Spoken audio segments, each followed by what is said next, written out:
Hello, hello, and welcome to Pump the. Wait, we're pumping the brakes? We're pumping the I brakes. wouldn't have It's brought the name of the I show. wouldn't have brought these if we were pumping brakes. I'm cutting the brake lines. I'm cutting the brake lines. Oh, The Pats are back. We are for real. oh my God. They can beat anybody in the AFC. I'm not telling you that they are going to win the Super Bowl, but they can beat and hang with anyone in the AFC right now. I'm convinced of it based on their performance so far and the performances of those around them, that I think the sky is the limit in this conference for this football team. I mean, who am I speaking with? Is that it? It's No, I mean, it's over. We're gonna win the Super Bowl. We're gonna win 3 Super Bowls. all the teams in the AFC are incredibly flawed. I think we would agree.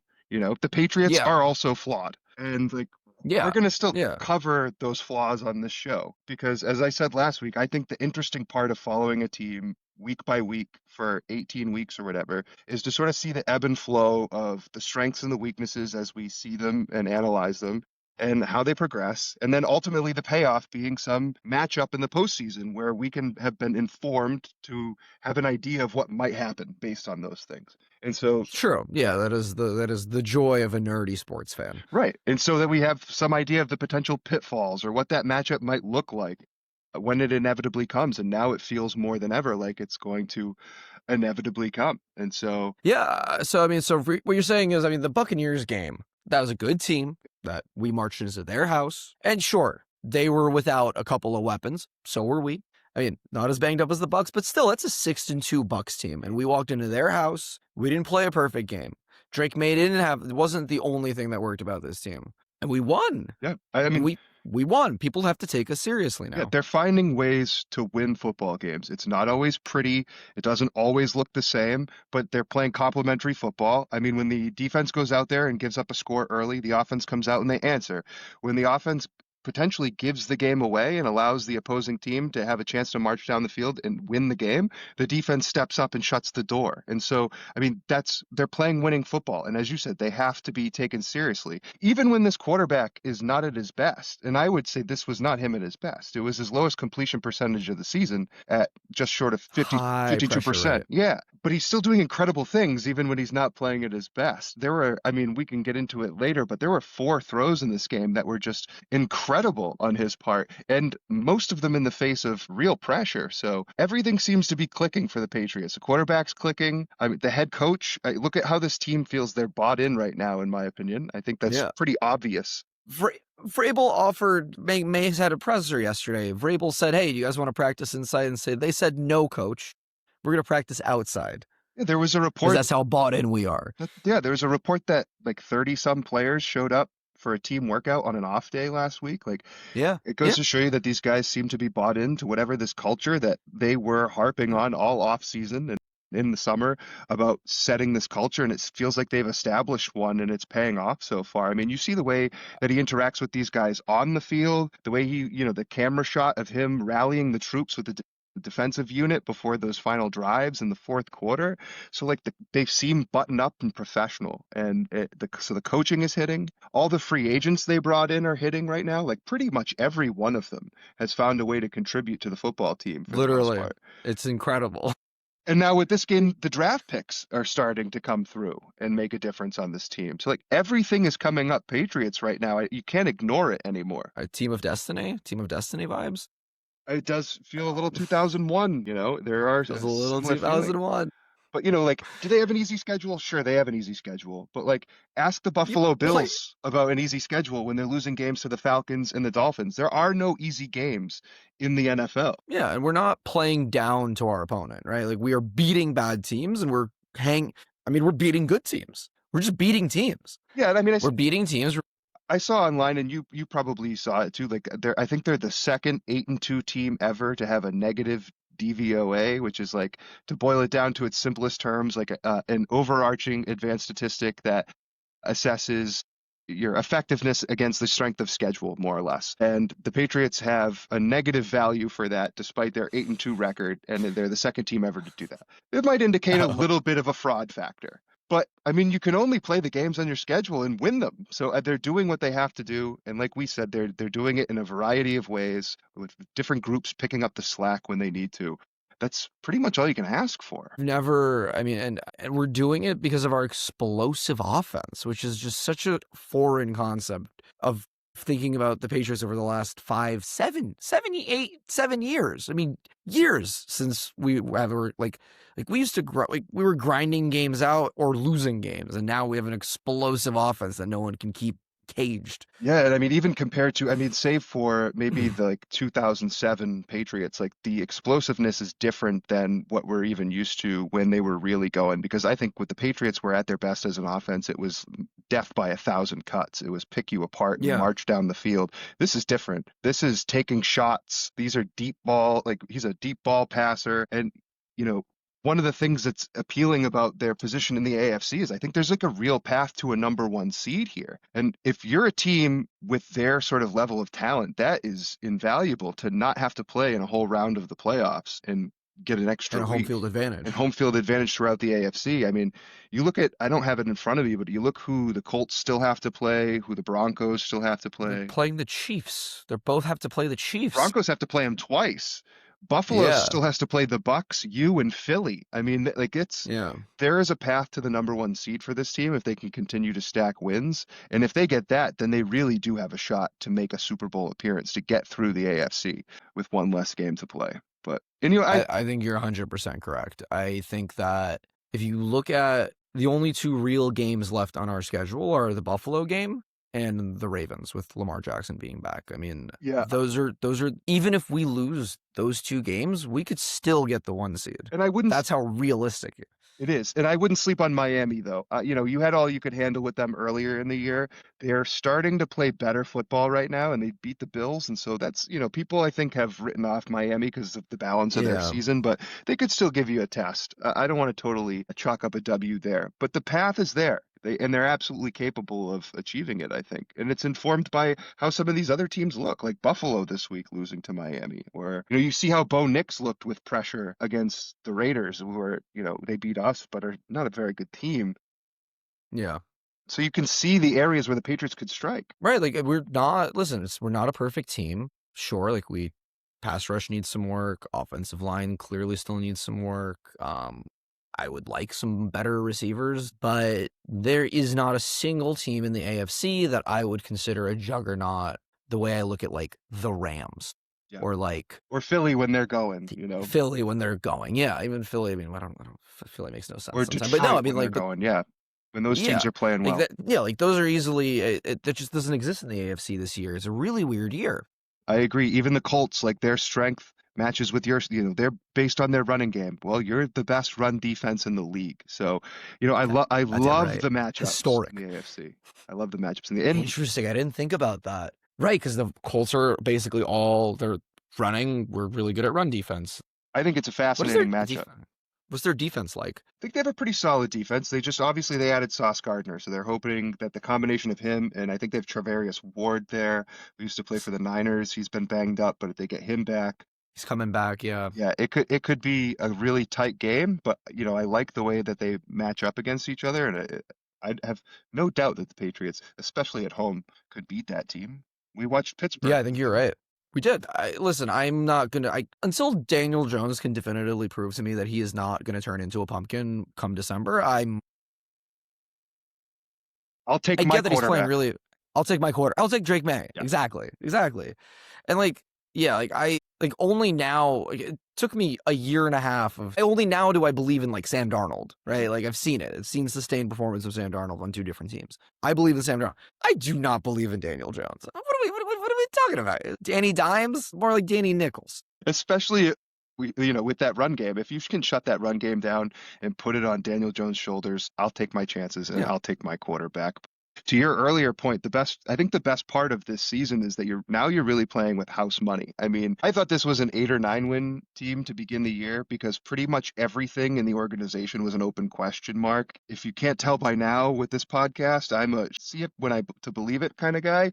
And like Yeah. running out of things to see before you start to believe. So, now you're at a place where most people thought you would end the season win total wise. You're building on like an accelerated path for the future for the next couple of years here. That's really exciting. Yeah, we got the QB. We finally hit on a rookie draft class. We have a couple years left in these free agents that we picked up. Like this is suddenly the window is just wide open. Suddenly there are no brakes to pump. You cut the brakes. The brake line is cut. Yeah, that's true. The brake lines are cut, but I'm still gonna pump the brakes as best I can at times. Yeah. Okay, I'll give you, I think, the moment for me where it's really started to feel like the team of destiny. And for me, that was the last play of the second half, fourth down, and Mike Vrabel just says, fuck it. We're going for it. They just got stuffed twice. And he dials up a back shoulder fade to Stephon Diggs, and the receiver QB could not have executed any more perfectly. He threw it to where only his guy could get it. Diggs got 2 feet down, and then 2 plays later, Travion Henderson pops off for like a 73, whatever, a 1,000,000-yard touchdown. We're so back. We're so back. The two moments that stand out to me, I guess, I don't know. Well, I was at the Browns game. So like when they started pouring it on and like they were hitting it in the pass game, they were hitting it in the run game, they had a defensive turnover. It was like, all right. And it's, post Bills win, like, all right, this team is legit. Like they got everything going here. The other one would be the loser kicker in Atlanta missing the extra point that would have tied the game and sent it to overtime. True. It's just like, True. They got a horseshoe crammed right up their ass between the injury luck and some of the stuff going on in these games. That felt a little destiny-ish to me. Yeah. Listen, I mean, it's been a long, difficult journey for us Pats fans. Yes, all 6 years of it have been, really hard time. Poor rest of the league. Well, let's see how we finish, but the future is bright. But the future's bright. The present is bright. I mean, let's face it, the present's bright. So Pats are back. Daddy's home. I hope you enjoy. Thank you for keeping the seat warm, Buffalo. Get back in the basement where you belong. Hopefully this ages well. Yeah. Speaking of aging well, you want to talk about Kyle Williams? You want to talk about the Kyle Williams breakout game that we called right here on this podcast? Well, you called. I didn't call it, so credit to you. I mean, maybe it was a breakout game. I don't know. It was one catch at the end of the day, but hey, listen, a huge play. I think he clocked in as like the 6th fastest ball carrier all year in miles per hour in the NFL on that play. So like you see why he got drafted at the speed. Yeah, kudos to him, man. What a play. What a throw. I mean, that was, we could talk. Oh, the throw is incredible. Talk about this week's game, but that was just, along with the Diggs 4th down throw and even better catch, that was another one, the Kyle Williams touchdown, where it seemed like, I think he had Mac Hollins open and was looking that way and sort of at the last second realized that Williams had his guy beat and just sort of pivoted and placed the ball, in only a place where he could get it and just sent him going on his way. Placed it where Kyle Williams was able to keep running with it. Yeah. And he did this while being hit. It's like, what? Crazy, dude. It's just crazy. Yeah. His ability to still launch the deep ball even in the face of pressure is just nuts. There was another throw. It was a 3rd and 7, and he hit Mac Hollins for 15 yards in the middle of the field. And Vita Vea, who had a great game, he had like 5 pressures in this game. It's like bearing down straight on May, and he has the ball with 2 hands, just sort of shakes him, and then delivers a dart to Mac Hollins for a 1st down. It was a great play. That was a fantastic play. I remember that. Yeah, he like bounced off of a guy. It just doesn't. He's so good. And I mean, listen, the pressure and the shitty conditions got to him in the beginning, right? Like they got off to a slow start, but he figured it out. This guy, he adapts, right? Like he gets better every game. He gets better throughout the game. He gets better every quarter.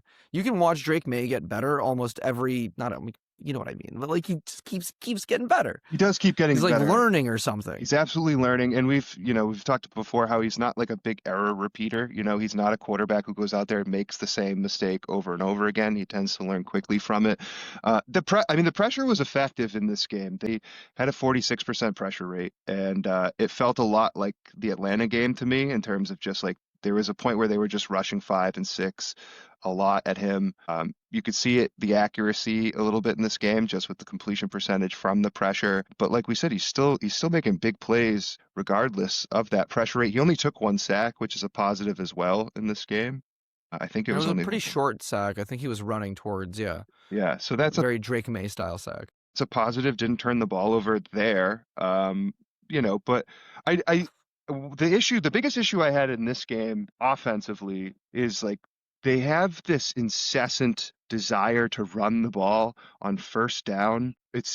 Seems like all the time. So I looked at the numbers. They run at the sixth highest rate on first down. The box is stacked at the highest rate in the league against them on first down. And they have the fourth worst EPA per rush on first down. So they're deciding they're going to run. The defense has decided they know they're going to run and they're going to stuff it. And the Patriots are just running anyways. And there were too many drives in the second half to me that felt like first down was surrender because you just wanted to run clock more than you wanted to be aggressive and put the game away. But then you're consistently in second and third and long. And like while May has been converting those at like a really high rate, it's not a sustainable practice. Like they got to switch something up there. It's too predictable on first down. It's weird. And do you think, and maybe it's like, is there like a longer game of they're like trying to create a tendency so that way they can, run a play action on first down and like really hit?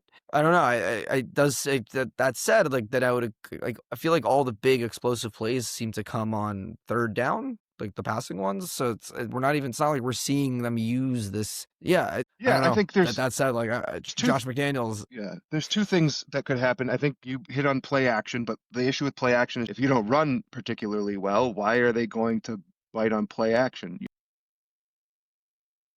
True. And Yeah, that's a then good point. the other thing is they could just start doing more screen passes, more quick game on first down, start using the pass as the run so that you're in second and 4 or third and 2 instead of second and 9 or third and 7. Yeah.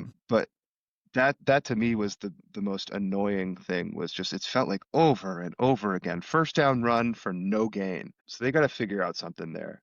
The other Yeah. I mean, obvious big mistake, Drake May's interception. I mean, dude, I kind of feel like it's flying under the radar a little bit in terms of like the gravity of the mistake. And like this is also like admittedly in my nature, but like that's a huge mistake. If the defense doesn't make a stop there, you got to know the like time, the score, like what's at stake there with a turnover. yeah, it was a rookie mistake, and he's not a rookie anymore. We have much higher expectations for Drake May, and this is the exact kind of thing that you don't want to see from him.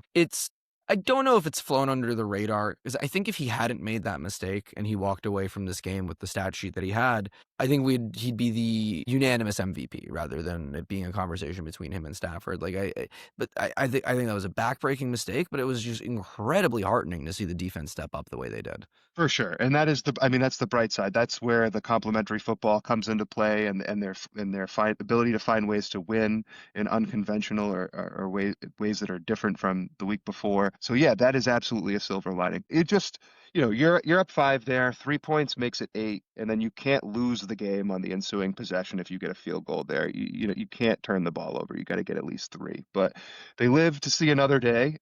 I can't say 5 minutes ago that he's not an error repeater and assume that he'll do it again. So I'm gonna assume when put in that position next time, he doesn't make that same mistake.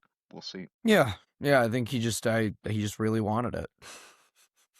Yeah, and Okay. he's a young quarterback. He's trying to make a play. I get it, but soon Yeah, those games are going to become too important for those mistakes. that's true. I mean, I'd argue that this was a very important game as well. For sure. But yeah, I mean, we're talking January football here. But first, Dave, before we can think about January football, we have to make it through the gauntlet that is the Jets. That's true. We do have to get through the Jets. I've been up all night worrying about Quinnen Williams, Sauce Gardner, these elite defensive players. Oh, they're not on the Jets anymore because the Jets are a fucking joke. The Jets are. We're gonna run them over. We're gonna like a Stone Cold Steve Austin them into like a pile drive them into the dirt. We're gonna leave them under the stadium. There's no leaving Foxborough tomorrow. Tomorrow we bury the Jets underneath Foxborough Gillette Stadium. Yeah, I mean the Jets. They are coming off 2 wins, and they are catching you on a short week after a big emotional physical game. There is always any given Thursday, I suppose, but the Patriots It doesn't are. have the same ring to it. No, it doesn't. The Patriots are and should be the prohibitive favorite. If they can get more out of Travion Henderson like they got at times in this last game, that would be good. He hit a couple of big home runs there, which I think is sort of what they envisioned getting out of him when they drafted him in the second round. He's not really a bell cow back. It wasn't when he was at his best at Ohio State, but he could always come in and be able to hit home runs, and he did that on 2 runs in this game. even though, it didn't feel like overall it was a super efficient game, It generally running the ball. wasn't. But I think that's what I think the game made me accept that we're just gonna have to get used to a different type of Patriots offense. And that's okay, like, because it wins games. And I think if you look at success in this league in the last few years, maybe like the exception being the Eagles of last year, who really just, I mean, that was but like you've seen a lot, like Mahomes at his peak was this high flying offense where just, yeah, whatever, it's 3rd and 12, but you know that Mahomes is gonna convert it or throw it up for a touchdown. And like, that's the Patriots. That's not who we were before. It's not something I'm used to. But boy, oh boy, is it exciting Yeah, I mean, and seemingly sustainable.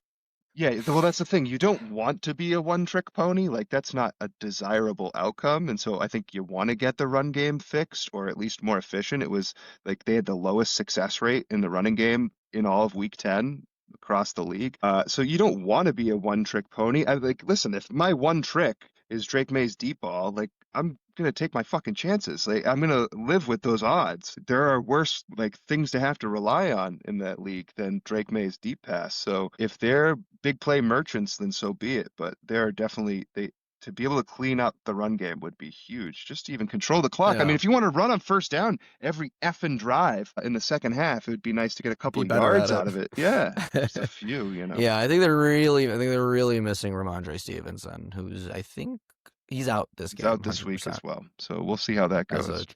yeah, as a Travion Henderson fantasy owner, you know what I'm Take looking your for. time. Yeah, take your time. Yeah. I mean, the defense won this game, though. Like you said, I thought the defense carried this team, certainly at the biggest pressure moments in the game. They were really good at mixing in pressure as a defense. Like, they didn't overcommit to rushing the quarterback, but they mixed it in at a healthy rate, and it seemed to really mess with Mayfield. Never really felt like he had it going during that game. Yeah, he was like constantly getting pressured, especially up the interior. I mean, Milton Williams, worth every penny we've paid him. Yeah, that entire defensive tackle group, now the best fullback in the AFC as well, Kairos Tonga, they've been phenomenal. I hope we get a little bit more out of Landry. Seems to have fallen off. We remarked on that last week. Didn't really do too much in this one either, it felt like. But they held Mayfield to no rushing yards and sort of made him a one-dimensional quarterback, which when he gets out beyond the tackles and can sort of, make plays, that's where he's at his most dangerous, and it felt like he never really had the chance to get it going in this game. And I mean, do we credit this? Is this Vrabel or is this the young defensive coordinator? Whatever his name is. I mean, this is Vrabel. This is Vrabel's team. This is Vrabel's scheme at the end of the day. He is a defensive coach. Of course, this kid has taken up, we don't know what responsibilities. I mean, I suppose there's been reporting on the depth of his responsibilities, but I don't know what his day to day is or what his game day sort of responsibilities are or how hands on Vrabel is. I think, Yeah. with anything like this, it starts at the top and trickles down, just chain of command. But the way that they're playing, I think the tenor in which they approach playing defense is a cultural thing, and the culture starts with the guy at the top. So it starts with him, but the way they mixed in the pass rush in this game was better than it has been in previous games. So credit to Zach Kerr, the interim defensive coordinator, on that front. So I mean, Huge. No, it's another huge. opening drive touchdown though, which makes 5 touchdowns, seven They look scores in 10 games. So, Yeah, we make teams look really good when they're scripted. We make teams look really bad once the script ends. yeah, Which, listen, I'll take that over the the flip. reverse for sure. The It's reverse, yeah. it's sort of like a fighter, sort of the meta, as a way to compare. Like, you take the first big blow, and then you're like, all right, I know what I'm working with now. I know how to bob and weave from here, and I'll adjust. And then you take over the rest of the way, and that seems to be how they play defense. And like you said, I'd rather it be the order than the inverse. So, Yeah, especially with an offense that's able to keep up and win in, a potential shootout or put up the points that you need them to put up. Um, yeah, you don't. yeah, no, it's a very complete win. Yeah, you don't have to hold a team to 21 points to win every single week with this Patriots team because this Patriots team has the ability to score points and do it pretty quickly if they call the right sequence of Bill plays here. Bill would have hated it. Way too much deep ball, man. Way too turnover prone. Yeah. All right. Speaking of things that Bill Belichick hates, want to talk about the Jets?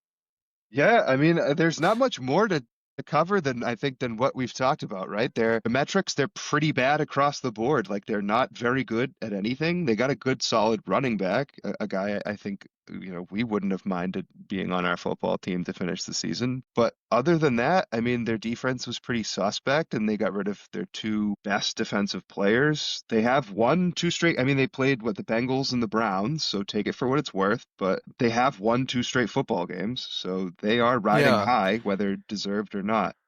It's going to be a real special teams battle to see whether or not we give up two Yeah, special true. teams They they touchdowns. they uh they do get pretty much all of last week was pretty much all special teams, right, from them. So they're Yeah. not exactly a prolific passing game. Their passing game will not remind you of the Patriots passing game, that's for sure. It might remind you of like the Bailey Zappi Patriots passing game, but it's not going to remind you of the one across the field from it on Thursday night. So I'm okay with that. I'll take that. I mean, listen, we got the rivals jerseys. It's gonna be a home game, nationally televised. If there's ever been a moment for Patriots fans to get together, rejoice, and just kick the shit out of the Jets, really, this to me, if we win this game in a dominant fashion, oh, it's just gonna be great.